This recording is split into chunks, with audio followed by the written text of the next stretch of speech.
ভোরের দিকে যদি মাঠে যাওয়া যায়, আর মাঠে গেলে সপ্তাহে 7 দিনের মধ্যে 5 দিন এদের সঙ্গে দেখা হয়েই যায়। আর আজকে এরা এতটাই দুষ্টুমি করছিল যে এই ভাইগুলো তো ওদের জন্য খেলতেই পারছিল না। তারপর বাড়ি চলে আসি, ব্রেকফাস্ট করে নিয়ে আমার সকালের কিছু কাজ ছিল সেগুলো কমপ্লিট করতে করতে আমার এই ছোটো বোনটা ফোন করে, সে আমাদের বাড়ি আসবে। আর দেখো সে যেই না আমায় দেখেছে সে তো ছুটতে চলে এসেছে। তারপর চলে আসে আমার একটা পার্সেল। আর আজ যেহেতু চৈত্র মাসের শেষ দিন ছিল, তো চড়ক রয়েছে, সেই জন্য আমাদের বাড়িতে আজকে হচ্ছে নিরামিষ। মা রান্না করছে ধোকা। আর ধোকা ভাজা খেতে আমার ভীষণ ভালো লাগে। তারপর মা কেটে দিল কিছু তরমুজ। আমি অত একটা তরমুজ ভালো খাই না, বিকেলের দিকে বাজারে বেরিয়ে গেছিলাম।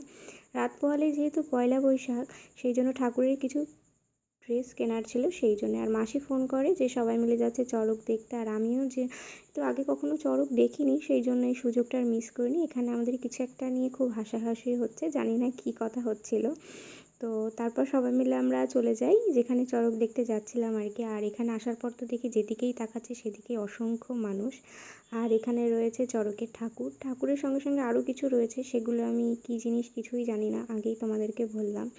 আর চড়কের যারা পুজো করে এই মাসটা একটা মাস তারা সন্ন্যাস নেয়, এবং শেষের দিন তারা বিভিন্ন রকম কাঁটার মধ্যে ঝাঁপ দিয়ে, আগুনের মধ্যে হেঁটে, এরকম বসি বিধিয়ে ঘুরে ভগবানকে সন্তুষ্ট করে। আর তারপর আমরা সবাই মিলে একটু আইসক্রিম খেয়ে নিই, আর ঝড় উঠে যায়, বাড়ি চলে আসি।